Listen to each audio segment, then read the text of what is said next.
तुम्ही कधी ऑब्झर्व केलंय का? तुम्ही कितीही स्ट्रॉंग असलात, कितीही पॉझिटिव्ह बोलत असाल, तरीही आयुष्यात सेम प्रॉब्लेम पुन्हा पुन्हा येत आहे. तेच फेल्युअर, तेच निग्लेक्ट करणं किंवा त्याच प्रकारचे अपयश, त्याच प्रकारची माणसं. होत आहे ना असं? आज मी काही मोटिवेशन द्यायला इथे आले नाही, पण एक सत्य सांगणार आहे. नमस्कार, मी शुभांगी सोलशक्ती स्टुडिओच्या नवीन व्हिडिओमध्ये तुम्हा सगळ्यांचे मनापासून स्वागत करते.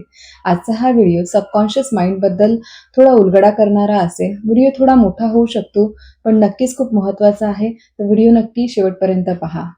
आपण सगळे म्हणतो, मी तर सगळं योग्य करते, सगळ्यांचं मन जपण्याचा प्रयत्न करते, मी सगळीकडे ॲडजस्ट करते, पण सगळ्या ठिकाणी मीच का हर्ट होते?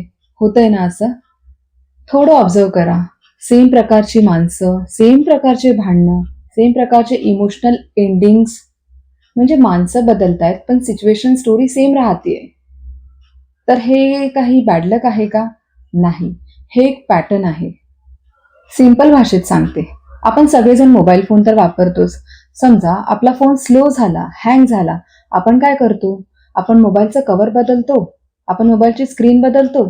नाही ना. आपण मोबाईल सॉफ्टवेअर अपडेट करतो. बरोबर आहे ना? असंच आता आयुष्याकडे बघा. जेव्हा लाईफमध्ये काही प्रॉब्लेम येतात, तेव्हा आपण जॉब बदलतो, रिलेशनशिप बदलतोय, जागा बदलतोय, शहर बदलतोय. आपण एकच गोष्ट बदलत नाही, चेंज करत नाही, ते म्हणजे आपलं माइंडचं सॉफ्टवेअर. माइंड सॉफ्टवेअर म्हणजे असं सॉफ्टवेअर जे आपल्या मेंदूच्या बॅकग्राऊंडला काम करतं. तर ज्यामध्ये आले इमोशनल बिलीफ्स, लहानपणीच्या आठवणी, लहानपणीचे ट्रॉमाज, आपल्या सवयी, फिअर पॅटर्न्स. जसं फोनचं सॉफ्टवेअर जर जुनं असेल, आउटडेटेड असेल आणि फोन कितीही नवीन असला, तरीही तो फोन हँग होणारच, फोनमध्ये इश्यू येणारच. सेम तसंच जर आपल्या आयुष्यात आपण जीवन जगत असताना माइंड सॉफ्टवेअर जर जुनं झालं असेल, ती प्रोग्रामिंग जर जुनी झाली असेल, तर तुम्ही कितीही पॉझिटिव्ह राहा, कितीही प्रयत्न करा, त्या प्रोग्रामिंग जुनी असल्यामुळे इमोशनल इश्यूज येणारच. हे पॅटर्न आज तयार झालंय का? नाही. आपण 7 वर्षांपर्यंत जी आपली वाढ होत असते ना, त्यावेळेस आपलं कॉन्शियस माइंड एकदम कोऱ्या पाटीसारखं असतं, ज्याच्यामध्ये काहीच नसतं. पण आपलं सबकॉन्शियस माइंड म्हणजेच माइंड सॉफ्टवेअर हे अगदी आपण आईच्या गर्भात असल्यापासून 7 वर्षाचं होईपर्यंत पूर्ण आजूबाजूच्या आपल्या भोवतालची परिस्थिती पाहतं, ऐकतं, अनुभवतं आणि आपल्या विचारांमध्ये सेव्ह करत असतं. उदाहरणाने समजावते. आपण लहान असतो किंवा तुम्ही लहान होतात, रडत होतात, काहीतरी सांगायचं होतं, पण तेव्हा काय सांगितलं गेलं? इतकं रडण्यासारखं काय आहे? लहान मुलं शहाणं बाळ रडत नाही ना. तेव्हा आपल्या डोक्यात असं फिट बसलं की आपल्या भावना ज्या आपण रडून व्यक्त करतो, म्हणजे काहीतरी कमीपणा आहे.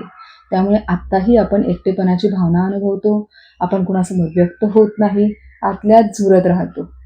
दुसरं उदाहरण सांगते.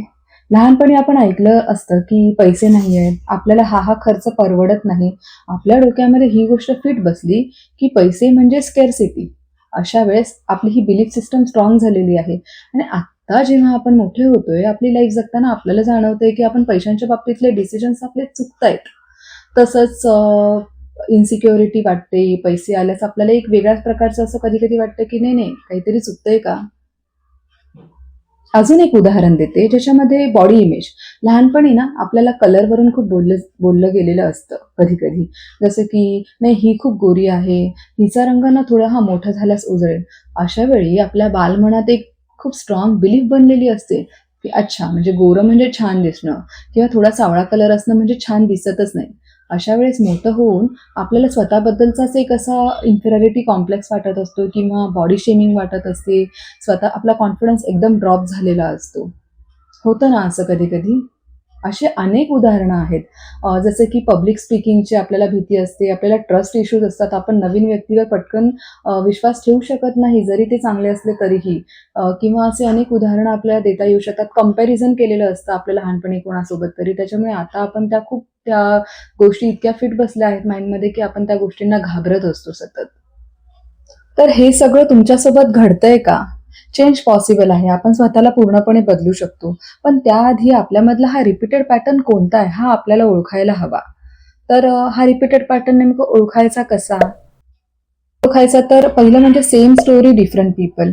म्हणजे स्टोरी सेम असते, लोकं बदलतात, सिच्युएशन बदलते. आणि भावना आपला जो दुखावला जाण्याचा अनुभव आहे तो same as it is copy paste होत आहे. असं असू शकतं. किंवा कधी कधी आपल्याला आपलं सबकॉन्शियस माइंड सिग्नल देते, व्हाय ऑलवेज मी, हे सगळं माझ्यासोबत का होतंय, ते बर्डन आपल्याला येतं. कधी कधी आपल्याला एन्झायटी इश्यूज येतात, चेस्टमध्ये टाईटनेस जाणवतं, किंवा बीपी लो झाल्यासारखा फिलिंग्स येतात, किंवा आपल्याला सिच्युएशन बदलते तरी आपल्या फिलिंग्स बदलत नाही, हॅपीनेस आपल्याला येतच नाही, म्हणजे तात्पुरता येतो पण again the same negative pattern आपण रिपीट करतोय, असं आपल्याला त्या गोष्टी जाणवतात. कधी कधी आपण ओव्हर रिॲक्ट करतो, सिच्युएशन खूप लहान असते पण आपण एक छोटंसं जरी रिजेक्शन आपल्याला मिळालं ना, तर आपण असं रिॲक्ट करतो की जसं काहीतरी मोठं घडलंय. तर हा त्यावेळेसचं ते आपलं रिॲक्शन नसतं, हे पास्ट असतं जे आपलं ट्रिगर होत असतं सतत.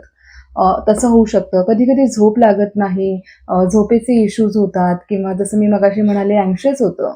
असे खूप सारे आपल्या बॉडीवर सुद्धा परिणाम होत असतात ह्या गोष्टींचा. एक सगळ्यात महत्वाचा पॉइंट आहे कम्फर्ट इन डिस्कम्फर्ट. म्हणजे आपल्याला माहिती आहे की मला इथे पेन आहे, मला इथे त्रास आहे, दुःख आहे, पण आपण त्या सिच्युएशनला इतकं फॅमिलियर करून घेतो की आपल्याला वाटतं नाही नाही हे आपल्या ओळखीचं आहे, हे सोडून आपल्याला दुसरीकडे जाता येणार नाही, कारण आपल्यामधला तो कॉन्फिडन्सच नसतो. आपल्या सबकॉन्शियस माइंडने आपल्या डोक्यामध्ये अगदी फिट करून ठेवलेलं असतं की नाही, मी ह्याच्यातून बाहेर जाऊच शकत नाही. मग ते टॉक्सिक लोक असू शकतात, परिस्थिती असू शकते, कमीमध्ये ऍडजस्ट करण्याची गोष्ट असू शकते, स्वतःला आपण कमी लेखलेलं असतं.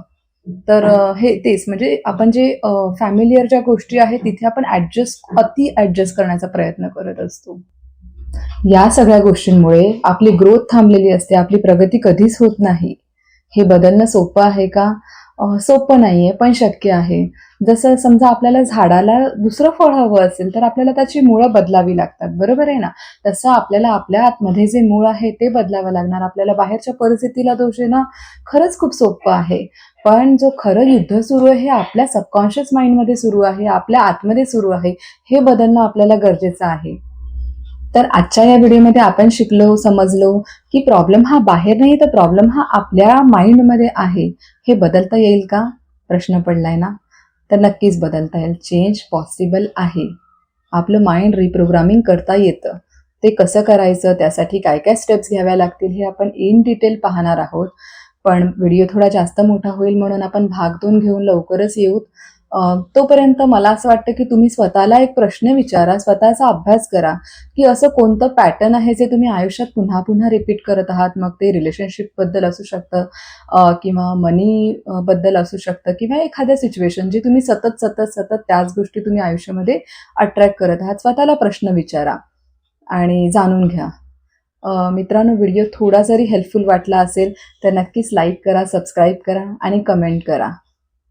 थँक्यू.